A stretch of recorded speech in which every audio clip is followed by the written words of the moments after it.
Hello, Orangeburg.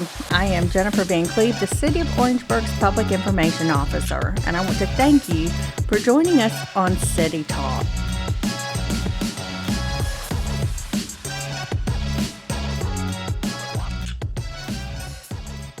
This is our first podcast, and we look forward to using this platform to bring you more information about the City of Orangeburg. Today, I have Mayor Michael Butler in studio with me. Mayor, we're so excited to have you here today. We know you just had your State of the City address a few weeks ago, and we'll get into that a little bit in a few moments. We want our residents just to have an opportunity to get to know you better today. So first of all, tell me a little bit about you. Hello, everyone. I am so elated to be here to be able to talk, I guess, about me. And thank you, Jennifer, for having me here today. We're always excited to have you. Thank you. My name is Michael C. Butler. It's Michael Charles Butler. I was born in Auburn, Alabama in 1960. And I stayed there until I was 4 years old. And from there, we migrated to Atlanta, Georgia, where I spent my life growing up, going to Hoop Alexander Elementary School on Memorial Drive in Atlanta. I went to high school at Avondale High School over in Avondale Estates, and you call that DeKalb County. And I stayed there until I graduated. And when I graduated from high school, I migrated to Orangeburg, South Carolina, to Claflin University, which is a great school and is moving forward. And we are the top 10 in the nation as far as HBCUs. All right. So I'm very excited. I majored in elementary education, and I became a teacher. And from there, I worked for the Department of Social Services, worked for the Department of Special Needs and Disabilities for 1 year. And then I returned back to education, which I'm finishing up my 34th year. So I'm excited. I hold a master's degree from Walden University in curriculum, instruction, and assessments. And that has been very beneficial to my career. And you all know in 2013 I was elected as the first African American mayor, which I'm excited. Woo! And I am also the pastor of Victory Tabernacle Deliverance Temple of the Apostolic Faith here in Orangeburg, where I am the pastor and founder. And on the third week of April, we will be celebrating 39 years of my pastorate. That's an honor. Yes. Okay, well, that's very interesting. I'm getting to know some new things about you today. Before we get into our serious discussions, I want the folks at home to get to know you a little better, too. So I want to take a few minutes and just ask you some rapid-fire questions. Just think of a quick response and the first thing that comes to your mind. First of all, what is your favorite meal? My favorite meal, I love cabbage. I love cabbage, and I love candy yam sweet potatoes, and I love fried chicken. You're going to make everybody at home hungry. And cornbread. Well, we know you're definitely a Southern guy. Yes. If you could be a superhero, who would you be and why? I would be probably Martin Luther King, because he did remarkable work. He stood for civil rights for all people, and he wanted equality for all people, and he wanted the nation to come together across economics, across racial divides, across any kind of divides. He wants us to be together and be unified as a people. I think that's who I would emulate. All right. What is your favorite song? My favorite song is Great Is Thy Faithfulness. That's a good one. Yes. What is a subject that you liked most in school and why? I liked English, and why? Because we read a lot of good stories. And one of the most important books that I liked when I was in school is I Don't Know Why the Cage Bird Sings. Oh, that is a good one. I love that book. Yes. I think most of us had to read that growing up at some point. Did you learn something from reading that? Oh, yes. And what was that? I just found out why the cage bird sing, why, he was in surrounded in a cage. And he needed to be loosed. And I learned how to imagine victory when you're confined in a situation. That's good. Mm-hmm. What is your most hidden talent?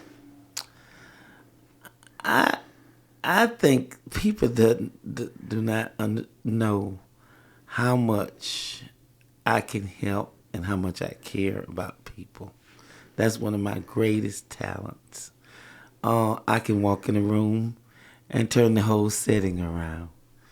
I can feel people's pain and the discouragement. And I like to laugh. Oh, and my laughter is contagious. Well, that's my next question for you, Mayor. What makes you laugh? Because I've satisfied all of my inner needs, and I'm happy, and I'm satisfied with myself. So I can laugh easily without putting on a clown suit. Well, I know several of us here at City Hall, we know when you're here because we hear you laughing coming down the hall, and that's always a good sound to hear because it is contagious. Yeah. What is your favorite vacation spot? Oh, I got several of those. I love to vacation in Washington, D.C. I love to vacation in New York City. And, of course, I love to vacation in Atlanta, Georgia. Because that's the home. place. Yeah. What is your most guilty pleasure? My most what? Guilty pleasure. Oh, eating. Oh, Lord. Eating a whole lot. Well, we know that fried chicken calls your love name. To eat, but sometimes things are not good for me. Well, everybody should splurge every once in a while. What is something special that no one knows about you? Well, people wouldn't imagine that I can clean up a house. I can clean up. I really can clean up. I can mop, wash clothes. Well, maybe I need to invite you to my house. I don't do that now. But I can do it. But I cannot cook. But I can do that. I can clean up a house. And I can pull it together. I can kind of pull the house together. I can take care of the house as far as financially. Those are some really good traits, Mayor. Yeah. I know you said that you came to Orangeburg to come to school at Claflin. You left Atlanta, which is a thriving, and during that time was a thriving place to live. Right. Why did you decide to stay in Orangeburg? Well, when I graduated in 1983, I was offered a job in Bowman, South Carolina at Bowman Elementary School. So I took the job. I was teaching third grade. So I took the job there, and every time I thought about going back, my career got more intense, and I just settled here because I was making money. I just had gotten out of school, and I needed a job. Had never lived on my own. I was able to get an apartment and live on my own, and able to buy a car. So it's just got, and then another thing I just got to attribute this to. I made good friends. I made some very good friends here, very good for a lifetime. Met some good people, and I just got involved. Of course, when I started the church, that was a wrap. I know that I would be here then. And you just mentioned growing up and becoming independent. What are some things you would tell to our younger listeners about why that's important and some things they could do to become independent after they leave school? Try to pay your bills. Try to get a job. Try to pay your bills. Try to keep good credit. That gives you a sense of independence because you can go and buy anything you need when you have good credit. and always try to stay on a job so that you can get tenure or you can get benefits, so that when you get my age, you'll be able to say, well, I can draw those benefits from what I put into this job. When I look back over my life, I see that I've worked 34 years. It doesn't seem like I just started. Right. It does go by fast. So you've talked, we'll get into more about you becoming mayor in a few minutes, but tell me more about becoming a pastor and why that has been such an important part of your life. Well, in my church, I grew up in a very religious type family and a religious type church because I grew up Pentecostal. And in the Pentecostal church, this is what you do. You move through the church as it relates to growing up. And I moved through the church from a choir member to a deacon, from a deacon to an evangelist, from an evangelist to an elder. And then I moved through the pastorate, and now I'm a bishop. So you move through the church and you grow with the church and grow with serving people. And I've been very successful as it relates to pastoring because I have established a church with over 500 members. So, and we started off with 7, and we have moved to that kind of growth. Yes, that's awesome. Yes. Why did you want to become mayor? Well, in 2007, I was approached about running for mayor because I watched the city as it died out. We had 3 movie theaters. Downtown was very thriving. We had Quincy's, Westland Sizzlin'. We had Berries on the Hill, which was a very nice, fancy restaurant to eat on Sundays and during the week. And I watched all those things closed over the time. And I just decided that I wanted to be the change maker. And I put every effort out there to advertise myself and what I could do. And I campaigned on 7 pillars. And in those pillars, one said I would spark economic growth. The county and the city would work together. And it just went so on and so forth as it relates to what I would do. And I was sincere about that. And the citizens of Orangeburg bought into the vision. And they have watched everything I said I was going to do from the beginning. It has come in the first term and second term. They've seen it happen. And now in this term, we almost there because Railroad Cone is part of this term. Being vibrant downtown is part of this term. So I laid it all out at the State of the City speech. Yes, and I was going to touch on some of those things. You talk about being a visionary, and you did lay out a lot of our current projects whenever you gave your State of the City address just a few weeks ago. Why are these projects such as the new City Hall, Railroad Corner, this new skate park, and that's just a few things we have going on, why are they so important to our city? Well, we want to have a vibrant city. We want people to come here, and we want them to stay here. And we have a retention problem because people like to work, they like to have fun, they like to play, and and so we got to make sure we have all these things in place to retain people here in Orangeburg. What are some other things that you would like to see as we move forward in Orangeburg? As we move forward, I would like to see us coming together a little bit more with the sports because sometimes the blacks have their stadium here, whites have their stadium, but I would like to see us come together as a unit and be more of a blended type family pushing for the same goal. And we have the Little League. And we have the Little League tournament coming next year. Coming, and I'm so excited about that. He's coming here, and I just want everybody to come out and support it because I think that's going to be big. The World Series of the AA pitchers, that's going to be exciting for the city. Yes, that's going to be a big thing that we'll tell our listeners about as we approach that date next July. Right. What makes Orangeburg special to you? Well, it's the people here that make it special because we still say hello, good morning. We still have sweet iced tea.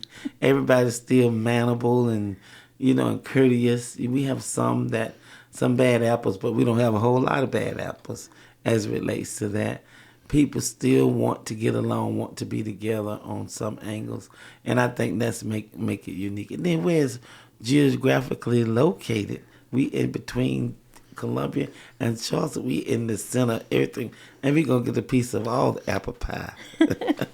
Now, what would you say to the people who say we don't have anything in Orangeburg, there's nothing here to do?